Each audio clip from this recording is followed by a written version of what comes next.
Hello, hello, hello, my little maniacs. This is your host, the Maniacs Gaming. Coming back at you with another video. In today's video, we are watching I'm kidding, we're doing the Buccaneers vs. Panthers preview.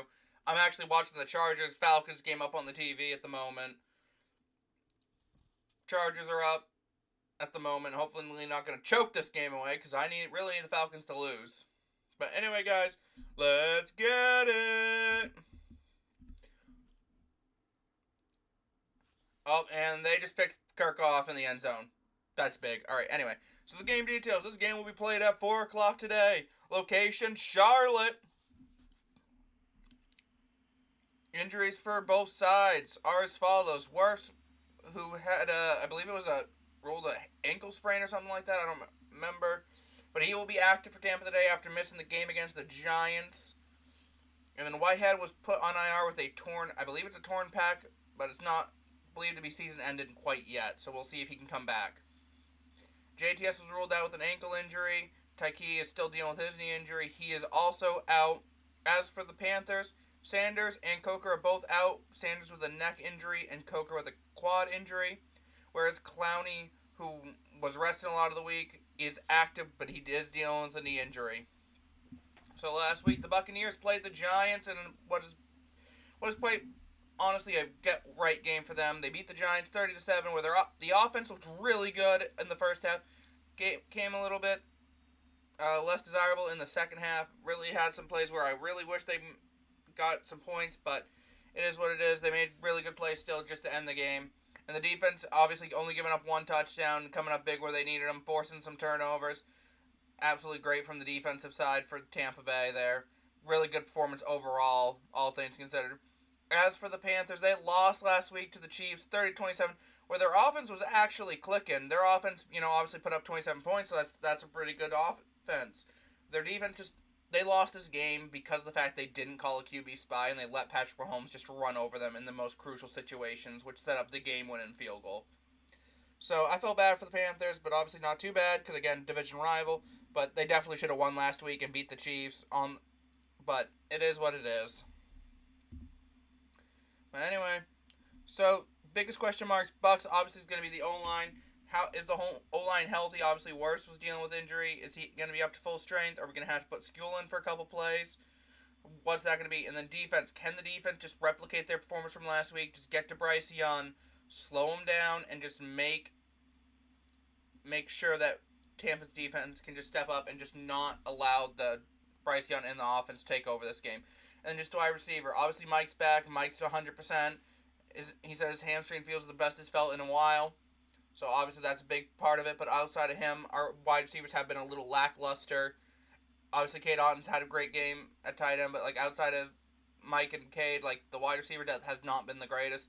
So we're going to need some of them to step up and just be able to perform against this Panthers defense. As for the Panthers, their defense is obviously a big concern, as well as their tight end coverage, as they have given up a lot of yards and a lot of plays to tight ends that they really shouldn't be. Obviously, this is going to be a major concern for them, and we're just going to have to see how they're going to perform overall against this Bucs offense that loves to pass the ball. Obviously, their offense is going to be a major question mark, as they're going to need their offense to perform, as they are going to need them to keep them in this game. They're going to need the offense to basically be trying to get as much points as they can, just keeping up with the Bucs offense, which is a tall task some games, but some games not so much. So we're going to see how the Panthers offense overall does trying to keep up with this Bucs offense. Also, something to keep in mind for the Bucs is the Panthers are not a playoff team. They could make a run as a wild card or even taking the South, depending on how this game goes. And obviously, the Atlanta game and the Saints games go at the end of the year.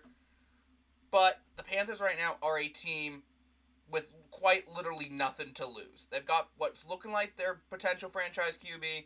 They've got pieces on the offense. They got pieces on that defense. They're just trying to make something happen and just trying to get chemistry going. And honestly, a team with nothing to lose is the worst team to lose. Because we just saw last week. Nothing to lose is the worst team to play. Because we saw just last week, they almost upset Kansas City. Now, Kansas City is a really good team. They're one of the top teams in football right now. But at the same time, they're playing a team with nothing to lose. Don't sleep on the Panthers. This could very well be a trap game for Tampa.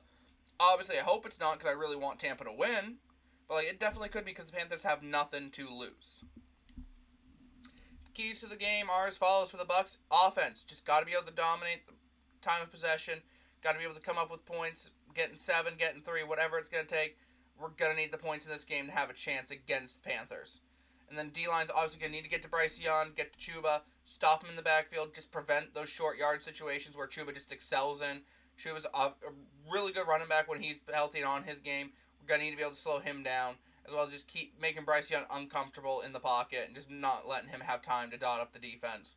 And I think a lot of this game is going to run through the running game for Tampa, going with the hot hand in Bucky, or going with Rashad, or even Tucker on the goal line like we did last week. We'll have to see what happens. But obviously there's going to be a lot of the game is going to be just trying to get the hot hand going and just trying to get points where we can. As for the Panthers, I think the game's going to revolve around 2 players on offense, 1 on defense. On the defensive side, it's going to be Horn. Obviously, he's going to be tasked with covering Mike majority of the game, trying to keep Mike in check, making sure that Mike doesn't beat him over the top. As for the offensive side, they're going to need Bryce Young to perform. Obviously, no Coker, who he developed great chemistry with, but they do have Adam Thielen, who is back and healthy. Obviously, Chuba Hubbard, who's always going to be a threat at the running back position. Have to see how he is going to do. But obviously, they're going to want to get those guys going. Maybe do some screen passes to Chuba, do some checkdowns. We'll have to see what happens there, but they're going to need to get him going any way, shape, and form that they can. Players to watch. Obviously, I think for Tampa, it's really simple. Wide receivers outside of Mike. Going to need some of them to perform, see how well they can do, and just try to get something going outside of just the Mike production. Obviously, Cade, again, I talked about it earlier, where the Panthers defense has been a little bit lackluster. To tight ends and allowing them to get big points. So obviously that's going to be a big factor for this Tampa offense. It's just trying to get Cade the ball and just letting him make some magic happen. And obviously the running back room, I expect a decent game for them. The Panthers' run defense has been a little bit lackluster. They give up a lot of yards to running back, so I think we're going to be getting a lot of them going. Hopefully going to be controlling the time of possession through them and allowing them to take over the game as well. As for the Panthers, again, just the Chuba, Bryce, the whole defense. The defense is going to have to slow down the Bucs' pass half of the offense, and also now their resurgent running game. As the Bucs somewhat have a running game now, which is honestly nice to say. And obviously Bryce and Chuba, they're going to need to perform. I expect decent games from both of them. I think absolutely both of them could perform up really good games. We'll have to see how they do. But anyway, guys, my stream schedule for today. I will be streaming the Bucs versus Panthers game a little before 4 because I got a new segment I want to introduce. Obviously, I got to get this finished up here. So anyway, guys, that is going to do it for me today. Make sure to hit that like button, subscribe if you haven't already, and turn on that noti bell. On the road to 2,000 subscribers. Try and hit that by the end of the year. Try and hit 1,600 by the end of the year. Let's get it. And as always, I will see all you guys later. Stay crazy, fam.